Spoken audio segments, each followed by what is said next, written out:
एक बहुत सुंदर कहानी है और बहुत प्रेरणा देती है और बहुत पुरानी कहानी भी है।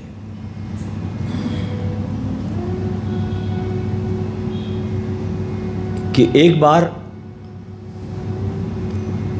एक नगर से कुछ साधुओं की टोली जा रही थी। अचानक एक साधु ने देखा कि उसके गाल पर कोई एक पानी की बूंद गिर गई। उसने ऊपर देखा तो पाया कि एक कौवा है जो रो रहा है और उसकी आंखों से अश्रु उस साधु की गाल पे गिरा। साधु ने पूछा, क्या हुआ, क्या तकलीफ है, क्या तू खुश नहीं है? कौवा बोला, तकलीफ ही तकलीफ है, खुश नहीं हूं मैं। परमात्मा ने क्या रंग दिया मेरे को, काला। जिसके घर पे बैठता हूं लोग पत्थर मार के मुझे उड़ा देते हैं।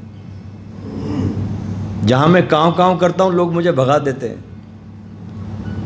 कोई मुझे पालता नहीं, कोई खिलाता नहीं। सिर्फ जब लोगों के यहां श्राद्ध आते तब मुझे लोग याद करते और थाली परोसते मेरे सामने। इनके बाप दादा आते हैं, थाली खा जाते हैं, झूठन मैं खाता हूं इनकी। कोई जीवन है मेरा? साधु ने बोला कि बता क्या बनना चाहता है? बोले हंस। बोले बनाया, लेकिन एक शर्त, जाओ पहले हंस से मिल के आ जाओ। कौवा दौड़ा दौड़ा हंस के पास गया और कहा, हंस भाई, हंस भाई, हंस भाई, क्या रंग है तुम्हारा, सफेद, इतना सफेद, और क्या चलते हो पानी पे, लगता चल ही नहीं रहे। कितने सुंदर हो तुम, क्या जिंदगी तुम्हारी।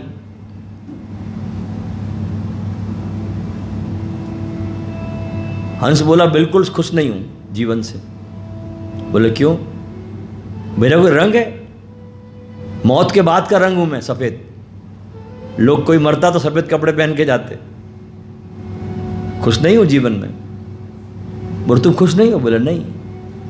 दोनों भागे भागे साधु के पास में आए। बोले महाराज महाराज महाराज, ये भी खुश नहीं है। साधु ने उससे पूछा, हंस से, तो खुश नहीं है? बोल क्या बनना चाहता है? बोले महाराज मिट्ठू, पैरोट, तोता। बोले बनाया आज ही तुम दोनों को, लेकिन शर्त वही, मोर से पूछ के आओ, तोते से पूछ के आओ, उससे मिल के आओ। ये अब दोनों भागे भागे तोते के पास में गए। तोता भाई, तोता भाई, तोता भाई, अरे मिट्ठू भाई, क्या रंग है तुम्हारा, क्या चोंच है तुम्हारी लाल, क्या लोग तुमको पिंजरे में पालते हैं, तुमको मिट्ठू मियाँ बोलते हैं। लोग तुमको क्या क्या नहीं खिलाते, लोग तुमको बादाम तक खिलाते हैं। क्या जीवन है तुम्हारा? तोता बोला, कौन बोला रे तुमको?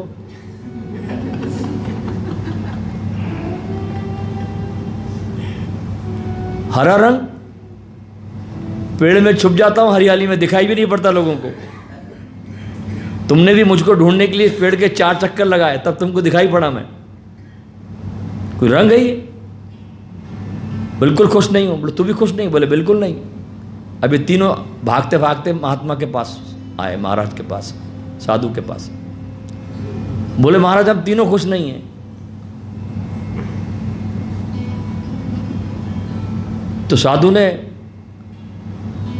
मिट्टू से पूछा, तोते से पूछा, क्या बनना चाहता है, क्या तकलीफ है?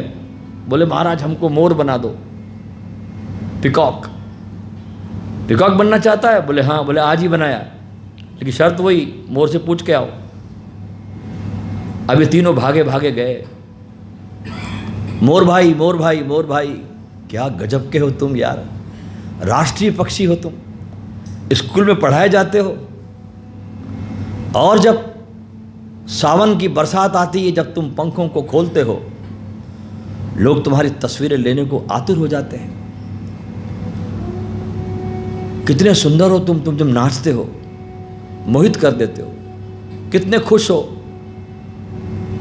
मोर बोला कौन बोला रे तुमको? बोले तुम भी खुश नहीं हो? बोले नहीं। बोले कैसे? इतने में बगल में कहीं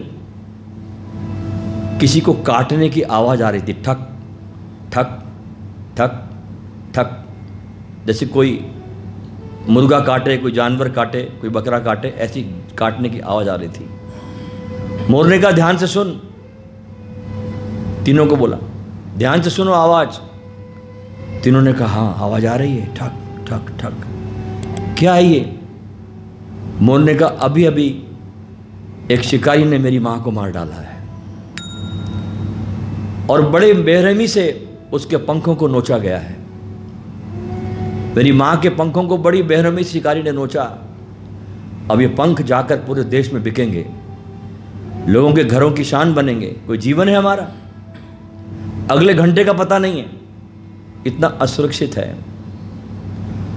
तो तीनों ने मोर से पूछा फिर क्या बनना चाहिए? तो मोर ने कौवे की तरफ इशारा करके कहा तू। कौवे ने बोला मैं कैसे? अब जो मोर ने जवाब दिया वो सुनिए आप। मोर ने कहा कभी मोर ने सबसे कहा तुमने मटन बिरयानी सुनी? बोले हाँ। मुर्गा बिरयानी सुनी? बोले हाँ। कभी कौवा बिरयानी सुनी? बोले नहीं। तुम्हारा किसी झगड़ा? बोले नहीं। तुम्हारी किससे लड़ाई? बोले नहीं। कोई उलझन? नहीं। तो फिर तकलीफ क्या है? सबसे अच्छा है तू, कोई तकलीफ नहीं, कोई तुझे मारता नहीं, कोई तुझे पालता नहीं, अपनी मस्ती में मस्त रहता है। कहानी का तात्पर्य इतना है कि जो परमात्मा ने हमें एक यूनिक बनाया है, हमारे जैसा इस पूरे ब्रह्मांड में दूसरा कोई भी नहीं है। लेकिन हम कभी अपने को स्वीकार नहीं करते, पूरे प्राणों से कभी स्वीकार नहीं करते कि परमात्मा ने कितना सुंदर अपना रूप देकर मुझे भेजा है। जैसे तुम अपने को स्वीकार करते हो, अपने होने को,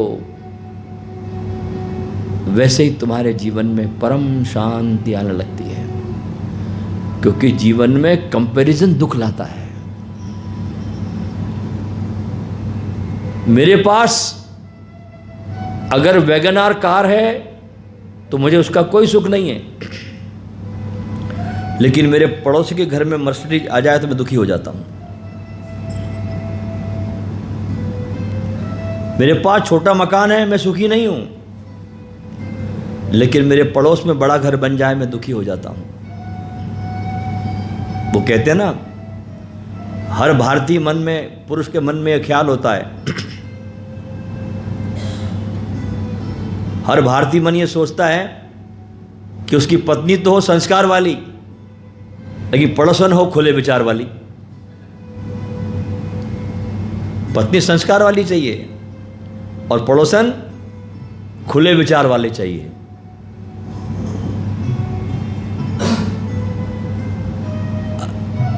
अपने जीवन में जो परमात्मा ने आपको दिया उसके लिए धन्यवाद से भरो।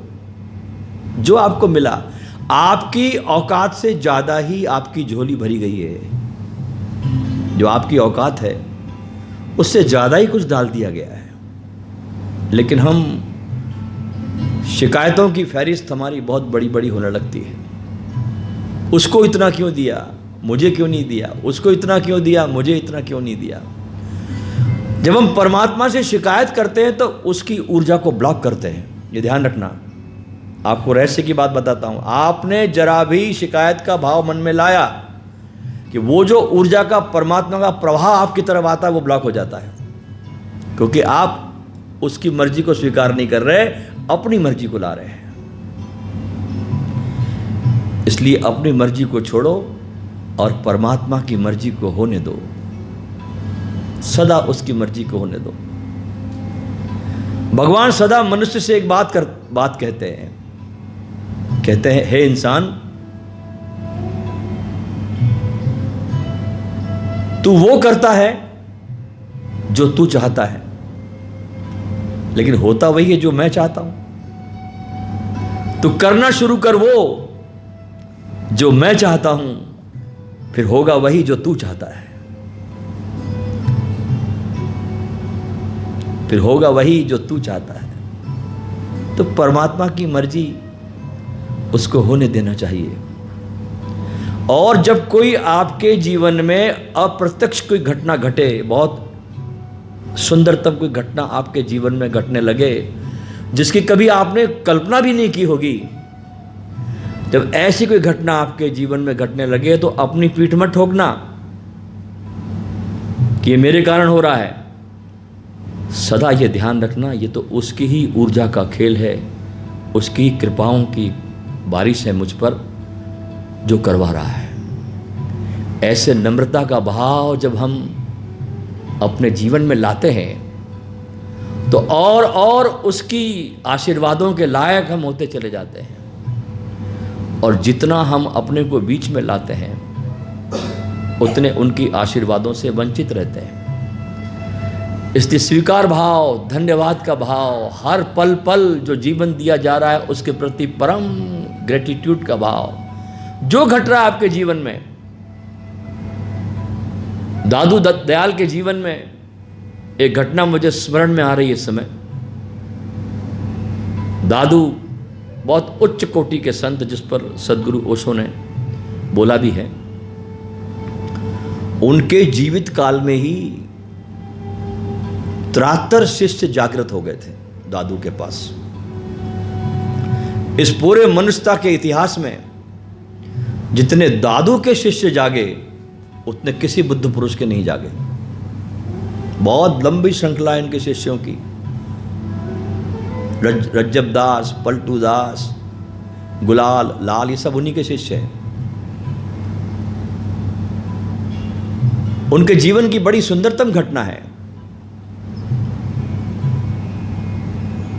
और ये आप जानते ही हैं कि जब भी कोई संत अवतरण होता है तो उससे ईर्ष्या करने वाले लोग भी बन जाते हैं, जो उससे बहुत ईर्ष्या करते हैं। तो दादू के लोग भी थे जो उनसे ईर्ष्या करते थे। उनका भी बहुत विरोध होता था दादू दयाल का। तो एक दिन दादू दयाल कहीं जंगल में बहुत समाधि की अवस्था में बैठे थे, बहुत गहराई में चले गए थे। क्योंकि योग और ध्यान के द्वारा ऐसी बहुत सी विधियां हैं जिन विधियों को करके आप घंटों और महीनों तक ध्यान में रह सकते हो। बहुत उच्च कोटि की आपकी अवस्था बनती है। और उन दिनों में कोई बड़े बड़े सत्संग तो होते नहीं थे। तो जंगल में दादू बहुत गहरी अवस्था में ध्यान में थे। तो जो उनके ईर्ष्यालु लोग थे, शरारती तत्व थे, उन्होंने देखा और उनके साथ एक शरारत करी। आसपास बहुत सी ईंटें पड़ी थी और उन्होंने दादू को ईंटों में चुन दिया। उनके आसपास ईंटें खड़ी करनी शुरू की और पूरा दादू दयाल को ईंटों से ढाक दिया। अब ये तो बहुत गहरी समाधि में थे, इनको पता नहीं चला। ये तो किसी और लोक में थे, ब्रह्मलोक में। दादू को पूरी तरह ढाक कर चले गए। अब दादू के जो प्रेम करने वाले लोग थे, उनके शिष्य, वे परेशान हुए। एक दिन बीता, 2 दिन बीता, 3 दिन बीता, दादू दिखाई नहीं पड़ रहे, गए किधर। निकले ढूंढने तो एक स्थान पर ईंटों का चबूतरा पाया जो ताजा बना हुआ था। ईंटें हटाई तो देखा उसमें दादू दयाल बैठे। शिष्य बैठ गए और जब दादू अपने समाधि से वापस लौटे तो शिष्यों ने कहा, गुरुजी आपके साथ में ऐसा ऐसा हुआ है और आप आदेश दो तो इन शरारती तत्वों को हम ठीक करें, इनको बताएं कि ऐसी उद्दंडता का परिणाम क्या हो सकता है। दादू दयाल मुस्कुराए और कहा कि उनको दंड मत दो, उनको इनाम दो, क्योंकि उन्होंने मुझे मौका दिया कि मैं प्रभु के स्मरण में इतने दिन तक लीन होता गया। उनको इनाम दो कि उन्होंने मुझे अवसर दिया कि मैं भगवान के इतने निकटतम इतने दिनों तक रह पाया। न उन्होंने किया होता और न मैं इतना लीन होता, तो धन्यवाद दो उनको। ऐसा स्वभाव होता है संतों का। हर घटना के पीछे धन्य धन्य धन्य का भाव होता है। जब ऐसा भाव हमारे भीतर बनता है तो हम भी परमात्मा के बहुत पास आने लगते हैं, बहुत पास आने लगते हैं। धन्यवाद का भाव हमें परमात्मा के पास ले जाता है। इसलिए प्रत्येक जीवन की हर क्रिया में, भले ही आपको उस समय वो आपके खिलाफ लगती हो, लेकिन ये ध्यान रखना, जीवन की प्रत्येक घटना तुम्हें बुद्धत्व की तरफ ले जा रही है। अगर कोई तुम्हारा दुश्मन भी है तो वो भी तुमको बुद्धत्व की तरफ ही ले जा रहा है। अगर कोई तुम्हारी पत्नी बहुत कर्कशा है या पति बहुत कर्कश है तो वो भी तुमको बुद्धत्व की तरफ ले जा रहा है। सबको धन्यवाद दो, सबका उपकार मानो, किसी से शिकायत नहीं। जीवन बहुत कम है, समय बहुत कम है, इसको लड़ाई झगड़े में मत बिताओ। धन्यवाद देते चलो और अपने को जगाते चलो।